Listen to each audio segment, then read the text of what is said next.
I had never been involved with any woman in a relationship, a marriage, or just dating outside of about a 50 or 60-mile radius of my hometown in Missouri, let alone from halfway around the world. Boy, was I in for a shock.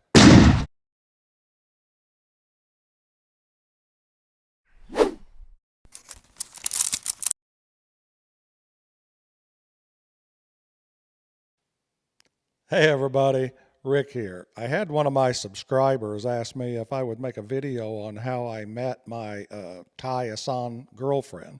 So I got to thinking about it and I thought, it would be a good thing to kind of give you guys what my experience was, and I'd like to see what your experiences were. So if you like the video, please like, subscribe, and hit that bell for me, help the channel grow, and I can keep trying to give you guys some content on different aspects of what I've found to be experience in Thailand, both with women there, with dating, with just travel in general, their culture, and also I'm going to be doing some tips on the travel itself, how to be prepared for it. But with that said, let's get on with the video. I'm 63 years old, and I thought I was retired and building my retirement house, and lo and behold, had happened to me what a lot of people do. I started going through the big D. That's right, the big divorce, and totally unsuspecting that this was going to happen and unprepared for it. But that aside, it ended up dragging out for a 2 or 3 year period. Well, of course, like every guy, when it first happened, I vowed off, oh, I'll never be around another woman again. And you go through all of these different, 4 phases they always talk about. But for me, it was more, I'm honestly one of those hopeless romantic type guys. Well, I can be on my own without any problem whatsoever. I have been for years and years. I still prefer the idea of if I had a good female companion, it's somebody to share your life with. And it's somebody that will help take care of you and you take care of them. So that said, I, was sitting back one day in the house and things had been pretty well completed, and I was watching some YouTube videos, and I had no idea about these guys traveling overseas. I'm a Missouri boy. It never even entered my mind. I've ridden my motorcycle all over the United States. I've ridden into Mexico. I've been to Canada, but riding into Mexico with my best buddy, that was one of the biggest trips I'd ever made. So it never even entered my mind to go to some place like Thailand, the Philippines, Vietnam, Laos, wherever. And then I started watching YouTube videos, and I started seeing all these guys talking about, all of these really nice and feminine women they were meeting in places like the Philippines. Well, I started watching some videos on that. I started watching some videos by the Filipina P, which I really like her station. I think she's a very intelligent person, makes great videos, so you guys should go check her out. I also had watched some videos by some other people that traveled. A guy named Dan of Vagabond Awake. I had watched Paul Old Dog. I'd watched Every Man Has a Story. I'd seen a lot of different videos. I also seen a lot of videos about scammers and things like that in these countries and what they do, and how they try to get money out of American men or men from the UK, wherever it may be, that weren't familiar with their country. But I thought, I'm going to give this a shot just to see how it comes out, because I'd always been very attracted to women from Southeast Asia. So the way I met my girlfriend was quite, started out ordinary and then became quite different. And let me explain. I started out and I got on to one website that was for the Philippines, a dating site. I believe it was Christian Filipina. And then I seen a site where I could get a membership called Date in Asia. So I signed up for those just to see what kind of results I would get. Well, the Filipina website it blew me away, because within hours I was getting literally hundreds of people contacting me. Well, of course, I could filter through this, and logically see, you know, 95% of these were scammers. It was just very obvious by their approach and their pictures and, how they approached me. I did have several that I felt were sincere in their means and how they wanted to contact me. I also was on Dating Asia, had the same type thing, had, lots of contact. I will say I had fewer that I felt were scammers on there. But the way I met my girlfriend, as I was going through looking at girls that were over there, and myself personally, I wasn't looking for somebody that was half my age. While I have nothing against guys that do that, I don't think there should be an age barrier myself, but I preferred to have somebody that was maybe a little bit closer to my age, maybe in their 40s, 50s, somewhere in there. I really didn't care as long as they took care of themselves and they seemed like a professional person. So I myself was going through, looking back and forth at some different profiles in there, and I ran across the girl I'm dating now, Tia, and her picture caught my eye. And I don't know how to explain it, you guys, but you see a lot of pictures of women and they're just super made up, or they, you look at them and there's just something about it just doesn't click with you.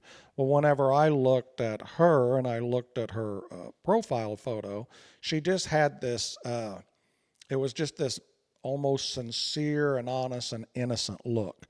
Now, I know looks can be deceiving, and boy, am I aware of that. So, no, I didn't just dive right in, but it did catch my eye. So I kept going back to the photo. I didn't contact her.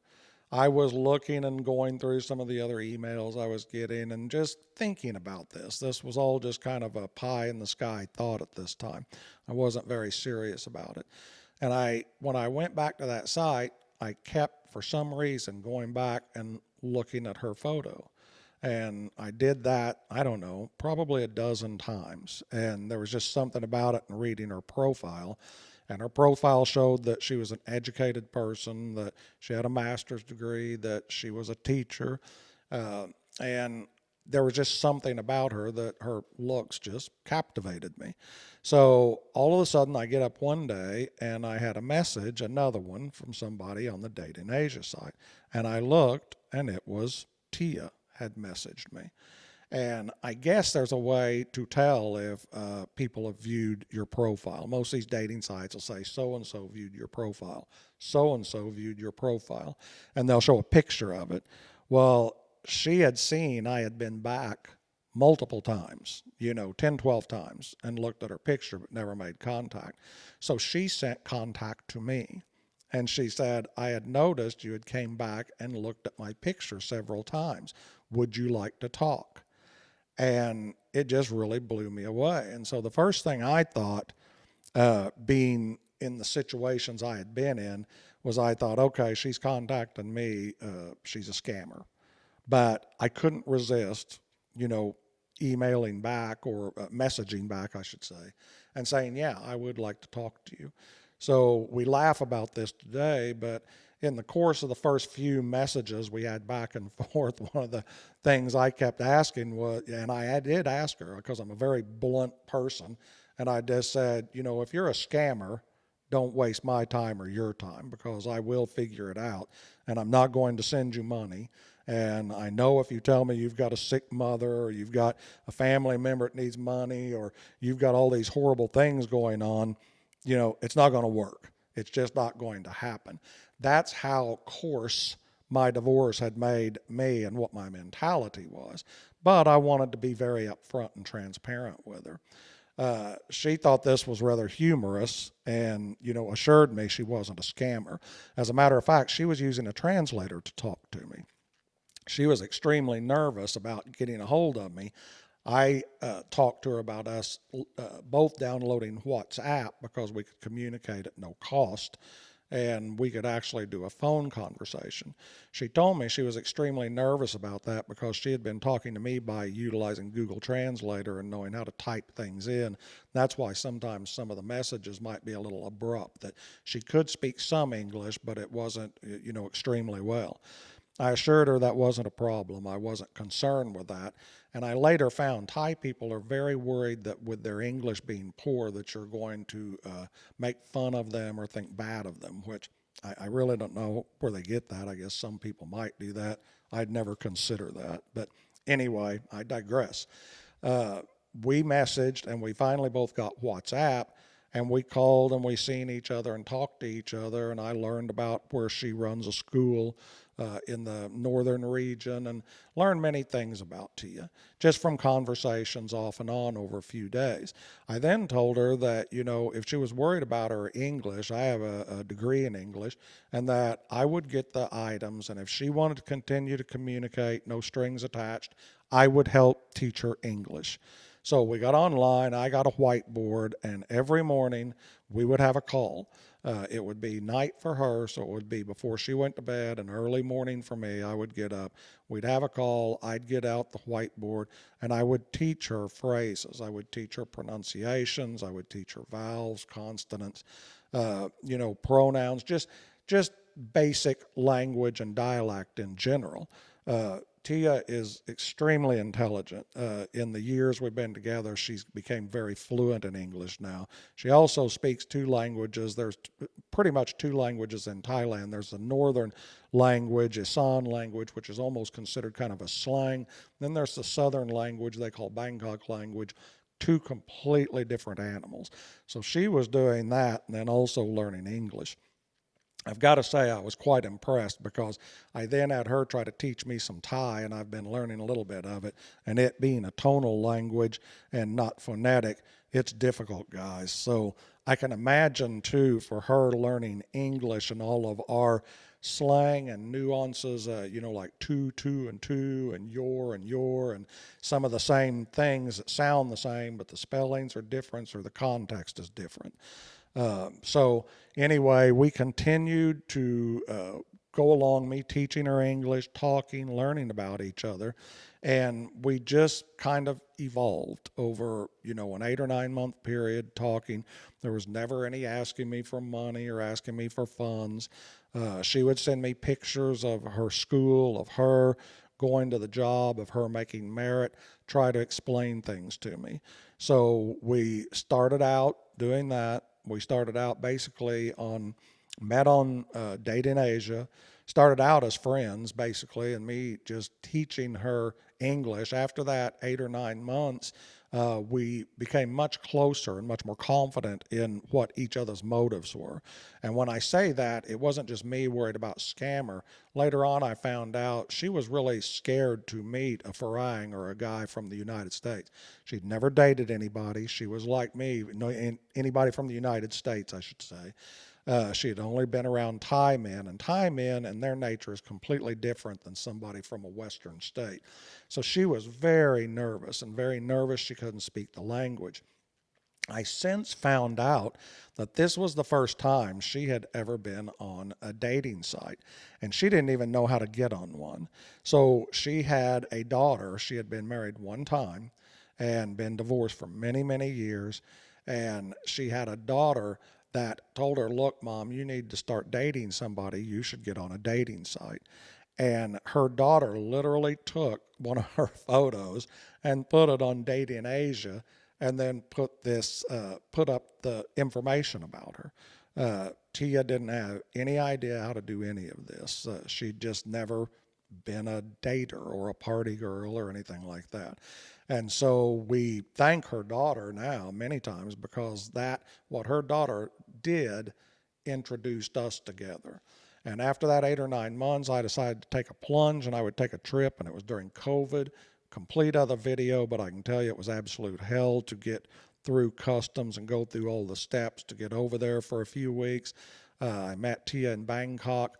We stayed in Hua Hin and a few places, different places, and got to know each other even better. And it turned out that she was everything I thought that I should have been able to have found in the United States, but because of how women think here and with the feminist movement and most of them, it just wasn't working for me anyway. There's some guys that find that. For me, it was like looking for a needle in a haystack here. So since that period of time, I've came back to the States. I've been back a second time for several months. We speak every single day, morning and night, because of the 12-hour time zone difference. And I'm getting ready to leave to go back again now and be there again. And we get along so well. I'm getting ready to get a retirement visa over there and see how things go. She's one of the most awesome people I've ever met. And I hope that we continue to get along like this, because I can see a very bright future for both of us. And we have a lot of common interests. So for any of you guys that are out there that have been through the crap of a divorce, and you've been with nothing but, let's say, like I have, you've always picked the wrong women in the States, and you just haven't meshed with them because of your personality and how people think in the United States. Don't give up, guys. I can't speak for the Philippines. I've heard both horror stories, and I see a lot of great stories from over there too. I hear them from Southeast Asia. I can tell you that if you go over, you do have to watch for scammers on the website, but it's just so blatantly obvious. When somebody talks to you for a few minutes and they're telling you they love you, and then their mother's sick or their grandmother's dying and they need money. I mean, come on, guys. What the hell? You got to know better than that. So, whenever you see that kind of stuff, don't fall for it. As you know, it's just a bunch of bullshit. But there are a lot of, absolutely beautiful, kind, and loving women over in these countries, and they have a far different outlook towards having a man as a steady boyfriend or a husband or whatever over there it is, whatever your relationship involves or evolves into. You can find people over there, women that are absolutely unbelievable to you. As a matter of fact, a lot of the things I found with Tia were so shocking to me, it still set off red flags, because I'd never had that kind of treatment, and I'd never had that kind of respect, and I've never seen anybody that was that smart, that held that kind of a government job, that was high up in the hierarchy, of people and status, especially a woman in the States, that would treat a guy with total respect. And that was my experience, just completely blew me away. But I can tell you, it's just how she is.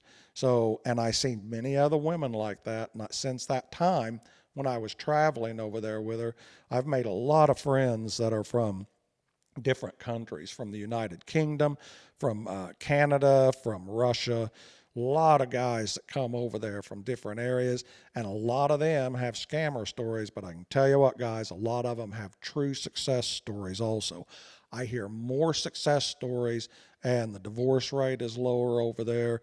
There are breakups less hassles over there than you could ever find here in the United States. And I live in Missouri, in hillbilly land, man. And whenever you can't find it out in the rural area, you're damn sure not going to find it out in the bigger cities. So I hope you guys, I hope this helps you out. And to my subscriber that asked how I met my girl, hey man, I appreciate the comment and asking. I think it makes for a good video. I hope you watch it. I hope you enjoy it. I hope it's helpful to you. And guys, if you've had any experience over there, leave it in the comments. I'd really love to hear if you've had good experience and bad. And if you've had a bad experience, were there any red flags that set off, or did you just not see it? Were they so good at it, they just managed to pull you in? So that's going to conclude this video for today. I hope you guys enjoyed it. Again, please like, subscribe, and hit that bell. I hate to always have to keep saying that, but it's the only way I can grow, and I really do enjoy doing this, and I hope it's helpful to you. So this is Rick, and it's with Rick's Adventures and part of the Excite channel. I'm signing off, guys, and I'll see you soon and see you next video. Take care.